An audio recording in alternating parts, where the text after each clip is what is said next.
Quand je vois la pile énorme et d'une stabilité très précaire, je pense que j'ai vu un peu trop grand. Mais bon.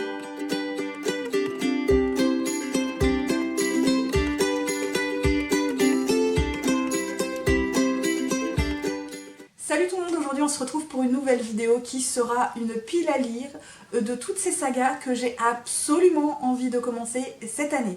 Et autant vous dire qu'il y en a un paquet. Hein. Je me dis que j'ai peut-être eu les yeux un peu plus gros que le ventre. Mais bon, c'est pas bien grave. De toute façon, c'est une pile non exhaustive. C'est pas une pile que je me fixe comme objectif à lire absolument cette année. On n'en est pas là. C'est vraiment pas l'objectif. Certains de ces romans seront quand même beaucoup plus prioritaires que d'autres. D'autres vont absolument être lus cette année. Je me fixe vraiment l'objectif de les lire cette année, mais ce n'est pas toute la pile à lire. De toute façon, je vais vous le dire au fur et à mesure que la vidéo va avancer, clairement, et vous verrez certains livres, j'arrête pas de les ressortir régulièrement dans les piles à lire, mais je ne les lis jamais, donc ceux-là sont très prioritaires parce que parfois ils traînent dans ma bibliothèque depuis tellement longtemps qu'ils ont au moins 10 cm de poussière dessus, quoi. Donc voilà, il y aura des prioritaires, des moins prioritaires, c'est une pile qui est susceptible de changer, tous ne sont peut-être pas lus, mais c'est pas bien grave, à l'instant T ils me font très envie et du coup on y va parce que sinon ça va être trop long.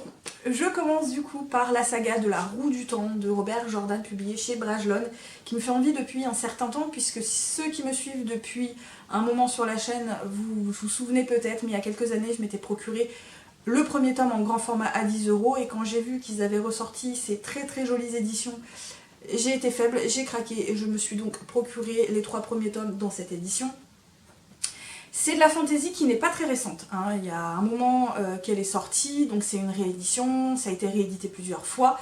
C'est de la fantasy assez classique, je dirais, mais moi j'aime bien ce genre de fantasy, vraiment, je sais pas, j'aime bien. Voilà, c'est de la lecture facile en général, ça se lit bien, on est plongé dedans assez rapidement, donc vraiment, j'aime bien ce genre. Donc ici, on va suivre 3 jeunes gens dans un petit village, hein, des potes ou pas, je sais pas s'ils sont potes, qui vont devoir partir à l'aventure suite à la destruction de leur village par des espèces de monstres. Voilà, je n'en sais pas plus. C'est une saga qui compte pas mal de tomes, hein. C'est une saga qui est pas petite, mais j'ai bien envie vraiment de me lancer dedans cette année. Je perds mes mots, je suis désolée. Alors ça fait pas partie de mes priorités, mais il me fait quand même bien envie. Priorité absolue cette année, je me lance obligée dans cette saga de science-fiction. Il s'agit du premier tome de Thrakmor, donc le proscrit de Simon R. Green, publié chez Milady. Il y a au moins 6 tomes qui sont sortis en format poche. Alors je suis désolée, il y a des reflets, mais j'ai sorti ma softbox avec le tempour Ikea. Alors ici, on est dans un monde, on va dire dans un space opéra, on est dans un space opéra. On suit un jeune homme qui se surnomme Thrakmor, qui a été surnommé Thrakmor, qui a été banni par une impératrice, et lui, à partir de là, va fomenter une espèce de rébellion contre elle, je crois, je ne sais pas plus.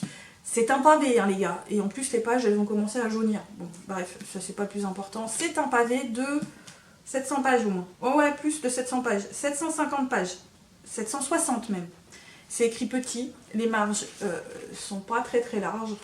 J'ai de quoi faire, mais voilà, il fait partie de mes priorités absolues cette année, celui-là. Je continue avec le premier tome de la saga des Chroniques lunaires, donc ici avec Cinder de Marissa Meyer, publié chez PKJ. Je l'ai commencé en 2020, celui-là.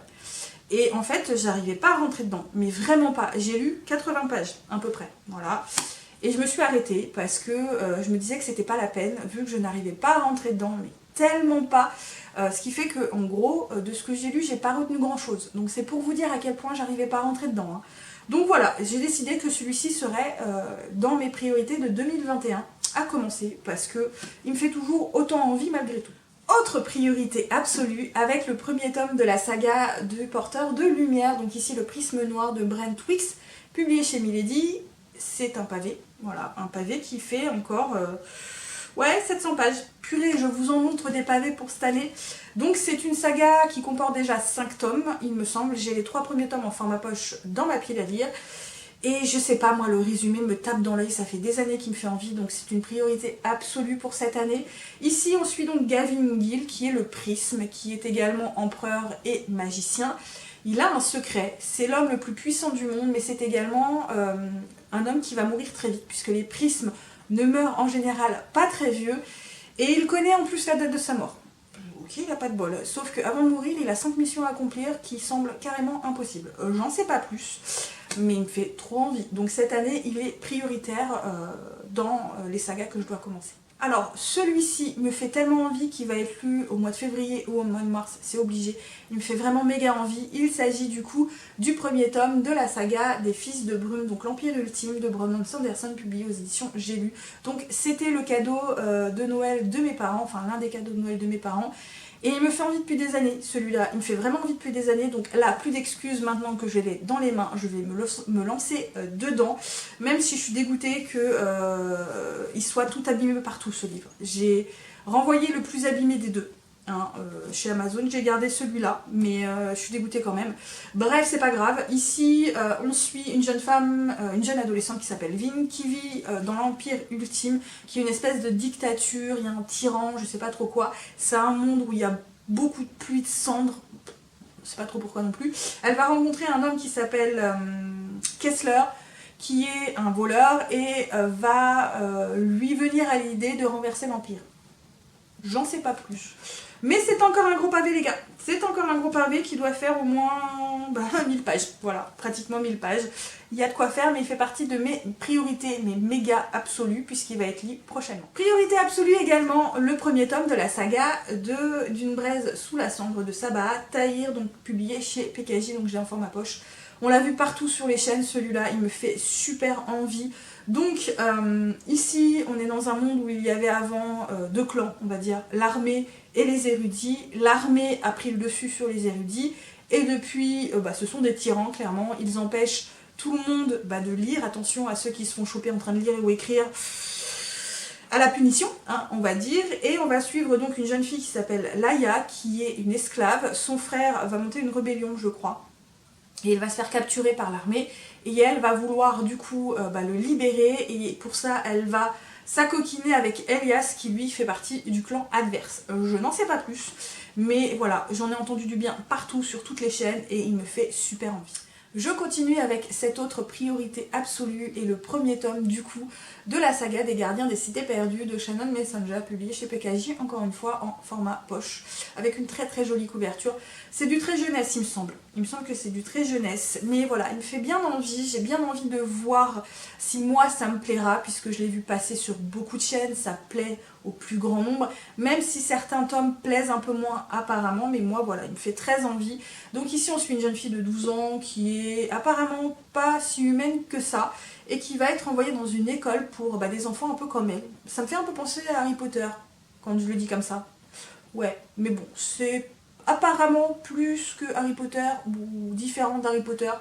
Voilà, je n'en sais pas plus, mais bon, voilà, il fait du coup partie de mes priorités cette année. J'ai bien envie également de me lancer dans la saga de l'Assassin Royal de Robin Hobb, publié aux éditions J'ai lu. Alors celui-là fait pas partie de mes priorités, mais c'est du Robin Hobb, je m'inquiète pas trop, c'est encore un énorme pavé, même si ça paraît pas comme ça, hein, parce qu'il fait quand même 500 pages, en sachant que voilà, les marges que vous allez voir sont absolument inexistantes presque, donc... Mais voilà, c'est une saga qui tourne depuis très longtemps sur toutes les chaînes, tout le monde en dit vraiment beaucoup de bien également. Moi j'ai vraiment envie de me lancer dedans, j'ai vraiment envie de découvrir cette saga. Ici on suit un jeune homme qui est apparemment le fils bâtard du roi, et qui va être pris sous l'aile d'un certain espion ou un certain assassin, et qui va le former lui justement pour devenir l'assassin royal. D'où le titre. Voilà, d'où le titre. Il fait pas partie de mes priorités, je vous ai dit, mais il me fait quand même bien envie. Une saga également qui me fait bien envie, il s'agit donc du premier tome de Métro 2033 de Dimitri Gluskowski, publié au livre de poche. Encore un pavé. Je vous en montre des de ces pavés, je vous en montre. C'est une espèce de post-apocalyptique SF, il me semble. Donc ici, on suit un jeune homme qui vit dans le métro avec d'autres. On ne peut plus vivre à l'air libre, en tout cas à l'extérieur, suite à une catastrophe, il me semble. Et donc ce jeune homme va un jour partir à l'aventure pour je ne sais plus quelle raison. Voilà. Il me fait bien envie, ce premier tome. Voilà, j'ai bien envie de me lancer dedans. Mais il ne fait pas partie de mes priorités, malgré tout. On verra pour celui-là. J'ai bien envie également de me lancer dans la trilogie de La Reine de Cendre de Erika Johansen, publiée au livre de poche. Et il est publié en grand format sous le titre de je ne sais plus quoi. La Reine de... je sais plus.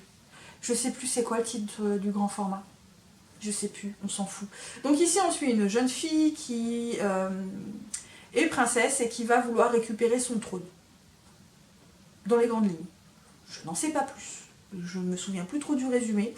Mais il me fait bien envie. Voilà, cette trilogie me fait bien envie de commencer maintenant. On verra bien. Il fait pas partie de mes priorités, mais il me fait bien envie. Une saga qui me fait très envie, qui ne fait pas partie de mes priorités absolues, mais que j'ai vraiment, malgré tout, envie de commencer cette année. Il s'agit d'Alchimie de Viviane Moore, publié aux éditions 10-18. C'est un intégral qui comporte 3 tomes. Alors, je sais pas s'il y a plus de romans par la suite ou pas, ou si c'est vraiment l'intégrale de toute la saga, mais j'ai bien envie de me lancer dedans. C'est une espèce de thriller historique, et j'aime bien, voilà, science occulte, alchimie, on y suit une jeune femme qui va enquêter sur plusieurs situations, je crois, avec un jeune flic, et voilà, j'ai bien envie de me lancer dedans. Priorité absolue également, avec le premier tome de la trilogie de Prince Captif, donc ici L'esclave de C.S. Paca, publié aux éditions Milady. Donc ici c'est du MM, hein, clairement. C'est 2 pays en guerre, l'un des pays va perdre, le prince va être envoyé en tant qu'esclave au prince de l'autre royaume. Et j'en sais pas plus, c'est pareil, ça a pas mal tourné sur les chaînes et il me fait très envie, donc j'ai vraiment envie de me faire un avis sur cette trilogie. Apparemment, c'est quand même assez hard par moment, donc on verra bien, mais il fait partie de mes priorités absolues du coup. Priorité également absolue avec le premier tome de Live, donc ici Génération de Scott Sigler, publié chez Lumen. Celui-ci, je l'ai sorti pas mal dans des piles à lire. Et je ne l'ai jamais lu, mais du coup cette année il faut absolument que je le lise, puisque je l'ai depuis que j'ai ma chaîne, depuis le premier book haul il me semble, au moins depuis 2016, voire 2017 au plus tard, mais non, je crois que c'est bien 2016, donc voilà, il est plus que temps que je me jette dessus, surtout qu'à chaque fois j'arrête pas de le sortir dans les piles à lire, donc voilà, donc priorité absolue pour lui cette année. Donc ici on va suivre des jeunes gens qui se réveillent dans des espèces de sarcophages. Ils ont l'impression de fêter leurs 12 ans, mais en fait ils ont 16 ou 17 ans. Voilà, je n'en sais pas plus. Ils sont dans des espèces de temples où ils sont enfermés, je crois. Mais je me souviens plus trop, Et de ce que j'en avais entendu dire, c'est pas mal hein, quand même, c'est pas mal. Donc il faut vraiment que je me lance dedans cette année. Priorité également pour la duologie de la ville sans vent de Éléonore Bellevipoix, publiée chez Hachette. Voilà, c'est une duologie, le 2e tome est sorti. Celui-là, j'ai vraiment envie de me lancer dedans. Je pense qu'il va être lu en février ou mars. J'ai vraiment envie de me lancer dans cette duologie. Vraiment, il me fait méga envie. Après, Fils de Brume, voilà, il me fait vraiment envie. Ici, on va suivre 2 jeunes gens. Donc, un jeune homme qui va retrouver son mentor, son maître tué, et une jeune femme qui veut découvrir son passé, qui elle est, et donc tous les deux vont s'acoquiner, et j'en sais pas plus, mais des retours que j'en ai eu, c'est vraiment un très bon premier tome, donc voilà, il va faire partie de mes priorités absolues dans les prochains mois. Et je termine du coup par la duologie d'encre de verre et d'acier de Gwendoline Claire, publiée chez Lumen. Je me souviens plus trop de quoi ça parle, de gens qui écrivent des livres, qui prennent vie, je crois. Une jeune fille qui va à la recherche de son père qui a été kidnappé ou qui a été tué ou je ne sais plus trop quoi. Certains ont des talents particuliers. Je vous avoue, je ne sais plus trop de quoi parle ce récit, clairement. Mais voilà, je pense qu'il traîne depuis assez longtemps dans ma pile à lire et j'ai vraiment envie de me lancer dedans et voir ce que ça donne. Et voilà, j'en ai du coup terminé pour cette pile à lire énorme. Clairement énorme, voilà. Je pense pas que je vais pouvoir tous les lire, mais c'est pas bien grave. En tout cas, pour ceux qui doivent vraiment être lus cette année, je vais les mettre de côté pour vraiment pas les oublier, hein, et les lire, parce qu'il faut absolument que je les lise. Et puis, on verra bien pour les autres. Du coup, j'espère malgré tout que cette vidéo vous a plu. N'hésitez pas à laisser des petits commentaires, des petits pouces bleus, à vous abonner si l'envie vous en vient, également à partager cette vidéo. Moi, comme d'habitude, je vous souhaite de très bonnes lectures et à très bientôt pour une nouvelle vidéo. Bye bye.